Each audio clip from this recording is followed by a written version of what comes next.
बच्चों नमस्कार। आइए आज हम अध्याय 2 के प्रश्नावली 2.2 के लिखित प्रश्नों को हल करके हुए आपको बताते हैं कैसे हल करना है। देखिए, ये प्रश्नावली आपको यहाँ पर पेज नंबर 17 में दिया हुआ है, जिसके लिखित प्रश्न हैं।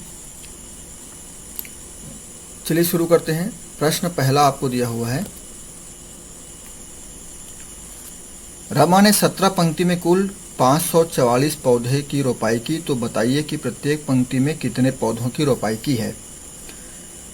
तो दोस्तों, इसमें आप देखिए, पहले 17 पंक्ति है, 544 पौधे हैं, तो 17 पंक्तियों में बराबर बराबर आपको 544 बांटना होगा।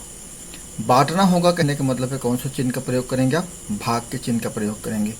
यानी कि आप लिखेंगे यहाँ पर 9वां प्रश्न में 544 भागित 17 बराबर, आप पहले 544 को 17 से भाग दे लेंगे, उसके बाद जो उत्तर आएगा उसको यहाँ पर आप लिखेंगे, वही आपका उत्तर होगा। फिर आप लिखेंगे कि 17 पंक्तियों में कुल 544 पौधों की रोपाई करने पर प्रत्येक पंक्ति में इतने इतने पौधे आएंगे, वो आप हल करके लिखेंगे वहाँ पर। अब देखिए, आपको 10वां प्रश्न दिया है, किसी शहर में 15 व्यक्तियों में से एक व्यक्ति सरकारी नौकरी करता है। यदि उस शहर में 1354 व्यक्ति सरकारी नौकरी करते हों तो शहर की कुल जनसंख्या ज्ञात कीजिए।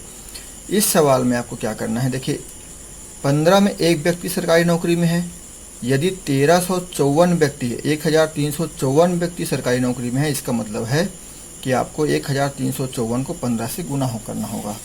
यानी कि आप लिखेंगे, चूंकि 15 व्यक्ति में एक व्यक्ति सरकारी नौकरी में है, अतः 1354 व्यक्ति में सरकारी नौकरी वाले।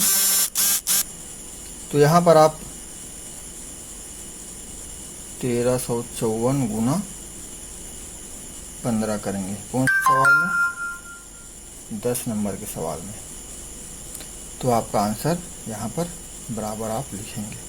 इसको आप जैसे उदाहरण दिया हुआ है उसी प्रकार से बनाएंगे, एक लाइन में नहीं बनाएंगे। आप पहले लिखेंगे कि चूंकि इतने व्यक्ति में इतने व्यक्ति सरकारी नौकरी करते हैं, अतः इतनी सरकारी नौकरी करते हैं, तो करके आप लिखेंगे, फिर इसको गुना करके आप आंसर बनाएंगे।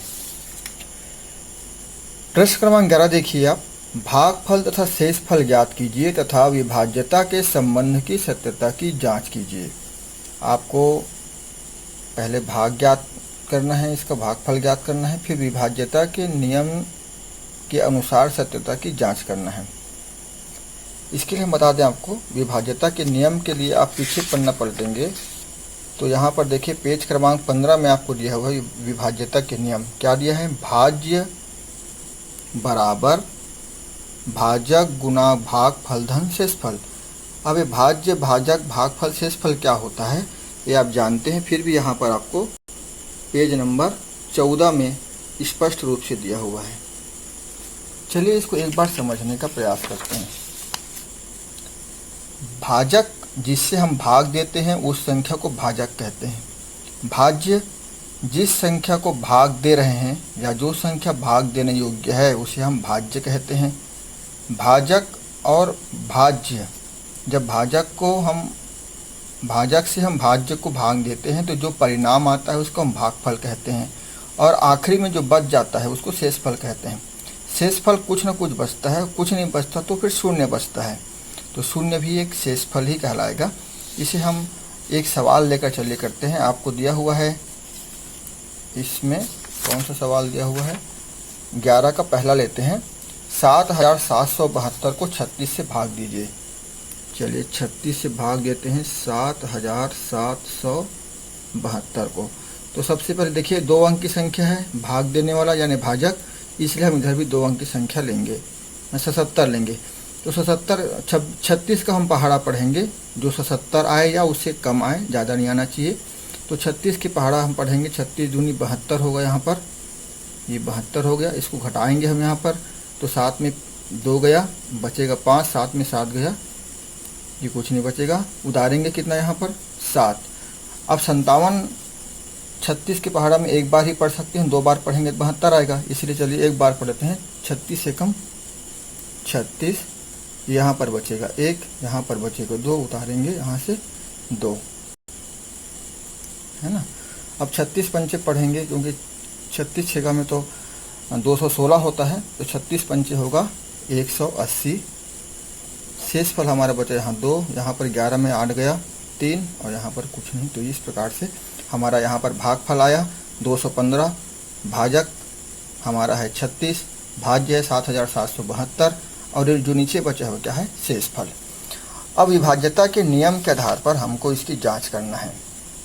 तो विभाज्यता का नियम क्या है, भाज्य बराबर, भाज्य क्या है हमारा 7772। तो चलिए भाजक कितना है हमारा 36, इसको गुना किससे करेंगे, भागफल। भागफल कितना है देखिए 215, धन शेषफल कितना है 32। तो 36 और 215 को जब हम गुना करेंगे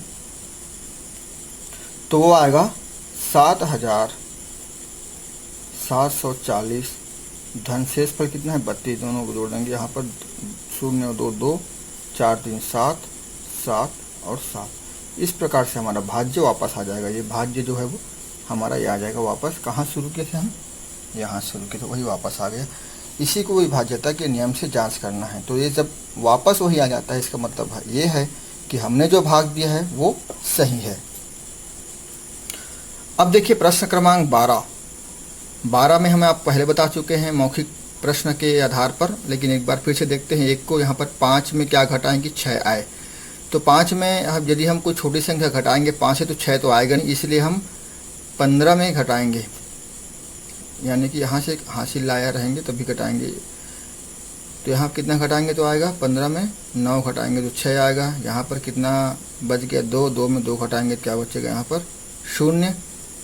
संभवतः बॉक्स यहाँ पर जो दिया हुआ है वो मिस प्रिंटिंग की वजह से छपा हुआ है, बॉक्स यहाँ पर नहीं होना चाहिए था। 2 में 2 गया 0, यहाँ पर आ जाएगा आपका यहाँ पर, और यहाँ क्या बचा है 7 में 4 गया 3। तो इस प्रकार से आप इसको भर लेंगे।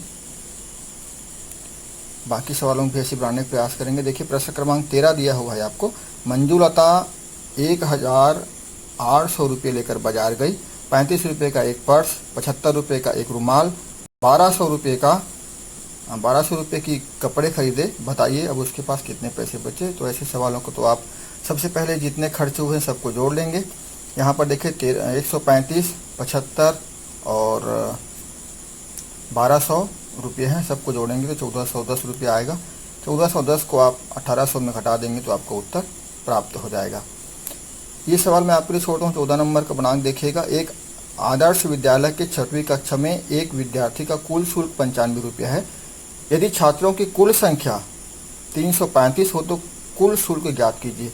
देखिए एक विद्यार्थी से 95 रुपया लिया जाता है, तो 335 विद्यार्थी से कुल कितने रुपये लिए जाएंगे, तो 95 और 335 को आप क्या करेंगे, यहाँ पर 95 335 को गुना कर देंगे तो आपका उत्तर आ जाएगा। ठीक उसी प्रकार से 117 को दो संख्याओं के गुणन के रूप में आपको व्यक्त करना है, जिसमें से एक संख्या 13 है। तो आप इस ऐसे सवाल में क्या करेंगे, 117 को 13 से भाग दे देंगे, जितना आएगा वही इसका उत्तर होगा, यानी 13 गुना जो आएगा उत्तर होगा। वैसे 13 नहीं 117 होता है, आप समझ भी गए होंगे इसका उत्तर। 13 नहीं 117, तो इसका उत्तर 9 आएगा। 117 को 13 से भाग देने पर 9 आएगा, इसलिए 13 गुना 9 के रूप में 117 को आप लिख सकते हैं। बाकी सवाल भी वैसे हैं। यहाँ पर देखिए 18 में जादुई वर्ग दिया हुआ है आपको। जादुई वर्ग में क्या होता है, सब किसी भी तरफ से जोड़ें, ऐसे क्षैतिज जोड़ें तो जो ये यहाँ पर उत्तर आएगा 24 जोड़ेंगे तो ये 14, 1, 9 जोड़ेंगे 24 आएगा। इधर से जोड़ेंगे तो भी 24 आएगा। ऐसे विकर्ण रूप में जोड़ेंगे तो भी 24 आएगा। ऐसे जोड़ेंगे तो भी 24 आएगा। खड़ा जोड़ेंगे तो भी 24 आएगा। किसी भी रूप में आप जोड़िए, कि जादुई वर्ग में हर तरफ से एक ही प्रकार का मान प्राप्त होता है। उसी प्रकार से ये सवाल भी देखिए, यहाँ पर आपको तो खाली डिब्बा है, इसको भरना है। तो इस प्रकार के सवालों को भरने के लिए, इसका उत्तर देने के लिए आपको करना क्या होगा, सबसे पहले देखिए आप कौन सी पंक्ति या कॉलम, ये जो ऐसा सीधा है, इधर 9 खाली 6 13 20, इस प्रकार से जो डिब्बे हैं उसको हम पंक्ति कहते हैं। खड़े रूप में इधर सीधा सीधा 13, 19, 25, 26, 7, इसको हम बोलते हैं स्तंभ या कॉलम। तो आप देखिए कौन से पंक्ति है कौन सी कॉलम पूरा पूरा भरा हुआ है। तो आप देख रहे हैं इधर से 1 2 3 चौथा नंबर का जो कॉलम है पूरा पूरा भरा हुआ है। इन सब को हम जोड़ लेंगे और जोड़ने के बाद हम ये पाएंगे कि सभी जादुई वर्ग में सभी तरह से जोड़ने से हमारा जो उत्तर है वो एक समान आएगा। चलिए जोड़ते हैं। 13 19 जोड़ेंगे 32 होगा, 25 इसमें जोड़ेंगे 57 होगा, फिर इसमें 26 जोड़ेंगे 83 होगा, फिर इसमें 7 जोड़ेंगे 90 आएगा। यानी कुल मिला के यहाँ से यहाँ तक सभी को जोड़ने पर यहाँ पर क्या आ जाएगा 90। ठीक उसी प्रकार से इधर से जोड़ेंगे ऐसा तो भी यहाँ पर 90 आएगा कोने में। इधर से जोड़ेंगे विकर्ण रूप में तो भी यहाँ पर 90 आएगा। अब हर प्रकार के लाइन की जोड़ें या पंक्ति को जोड़ें सब तरफ से, जैसे 9 6 13 और 20। उसके बाद यहाँ पर डिब्बा में जो संख्या आएगा वो सभी को जोड़ेंगे तो 90 आएगा। इसका मतलब ये है कि हम यहाँ खाली जगह में जो दिख रहा है डिब्बा आपको उसका मान निकाल सकते हैं। कैसे? इन सबको जोड़िए 9 6 13 20, इन सभी को जोड़िए आप और 90 में घटाइए, जितना उत्तर आएगा वही आपको यहाँ पर खाली डब्बा में भरना है। ठीक उसी प्रकार इधर देखिए कॉलम में 6 12 18 और 24 को जोड़िए, जितना आएगा उसको 90 में घटाएंगे तो यहाँ पर अंक आ जाएगा। 15 17 24 26 सबको जोड़ लीजिए आप और उसके बाद 90 में घटाएंगे तो यहाँ पर आपको मिल जाएगा। 9 11 18 25 सभी को जोड़िए, 90 में घटाइए, आपको उत्तर मिल जाएगा। और अंत में दोस्तों मेरे प्यारे बच्चों, आप सभी को जैसे कि हर प्रश्नावली के हर पाठ के अंत में आपको बताया जाता है, हमने सीखा वाले जो पीला रंग का बॉक्स बना हुआ है उसको आप ज़रूर करिएगा, उसको लिखिएगा, याद करिएगा, मनन करिएगा, क्योंकि यही आपके लिए बहुत महत्वपूर्ण होता है। प्रायः बच्चे इसको करते नहीं हैं। तो लॉकडाउन की स्थिति में आप नियमों का पालन कीजिए, घर में रहिए, पढ़ते रहिए और अपने शिक्षकों को फ़ोन करके पूछते रहिए। आपने इस वीडियो को देखा इसके लिए आपका बहुत बहुत धन्यवाद।